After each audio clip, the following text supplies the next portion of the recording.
Why don't you come with us to Chicago? Oh, I'll never leave Montana, brother. Robert Redford wanted to make this movie the moment he read Norman Maclean's autobiographical story.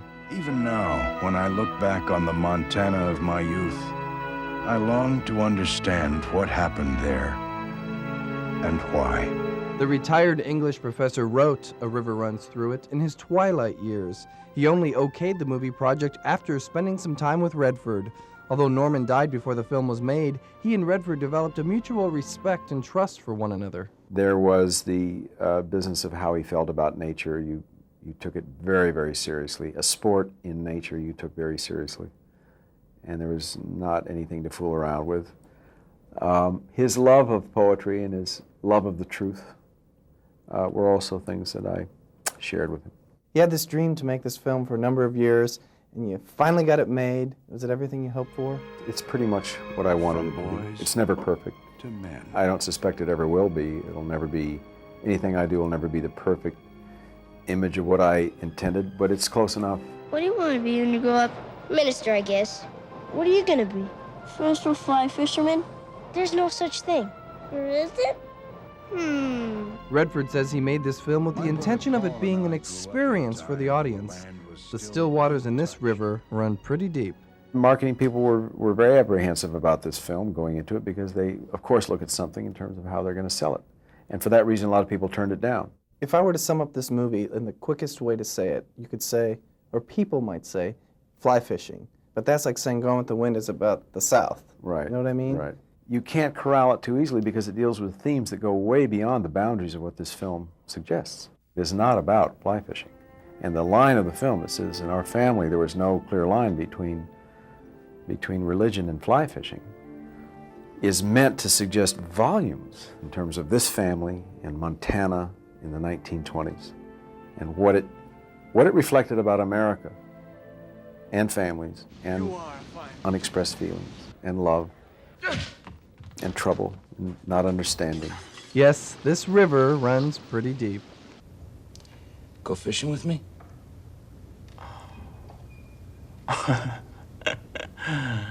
Sure. Fly fishing is the backdrop for A River Runs Through It. It's a drama about a minister, his two sons, and a Montana river. This river, in many ways, shapes the lives of these characters. Characters who love each other, characters who can't seem to express it. The movie is based on an autobiographical story written by the late Norman Maclean. In the movie, Norman is played by Craig Sheffer. You know, this is a guy who never wrote until he was 73 years old, till he finished his career of teaching, of giving, you know. And those people who have those couple moments that are really beautiful in a book, he had like 50 of those, you know. He saved them all up for one book. And it was just explosive emotionally, I think, for everybody who read it. The film is a direct reflection on Redford. It's just a special movie to me. So, that's all. Okay, hop in. That's Brad Pitt, who plays Norman's brother Paul. He's the wild one. Probably not someone you'd want to go canoeing with unless you're just as wild. See you later, boys!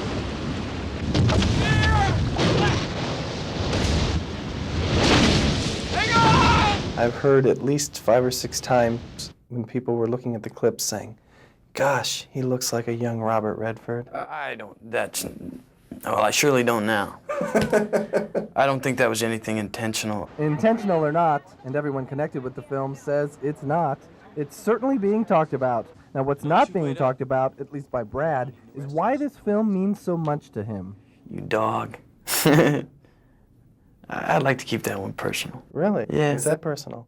Yeah. I'll cast a different line to Craig. You ever gonna fly fish again, or is it history? No, I like fly fishing. I don't like catching fish. I keep saying this over and over to people. I don't like catching fish. I like to cut the hooks off and do the casting. Go out on the stream and cast. I will do that. I love that.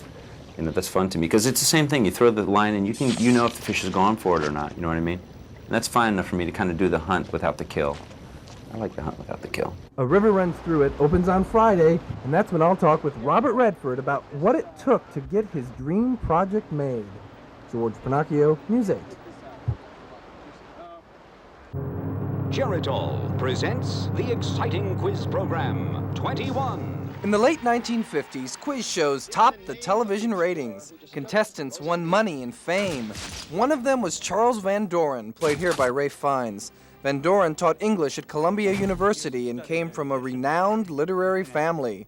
When he won week after week on the quiz show 21, he became an American folk hero. He became much less when a congressional investigation revealed he and others were given the answers. You are bringing back what may be the darkest and the brightest moments in Charles Van Doren's life. I want you to tell me if you're just a little bit curious about what he may think of this whole thing. That's a great way to put it.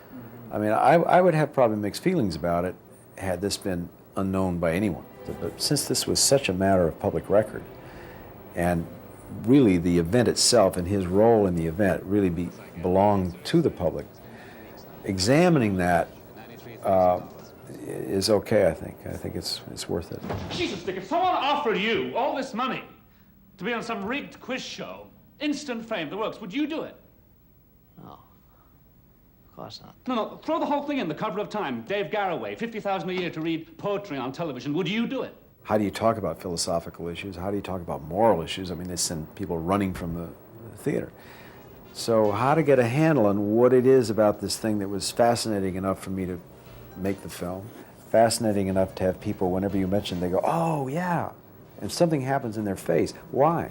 Why rather than go, oh, yeah, right. They go, oh, right. And something comes alive when you mention this scandal. Why? Well, I guess the movie will show.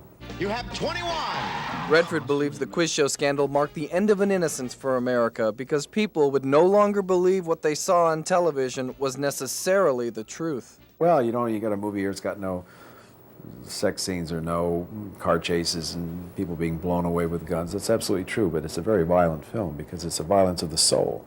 Quiz show opens Friday. George Pennacchio, News 8, New York.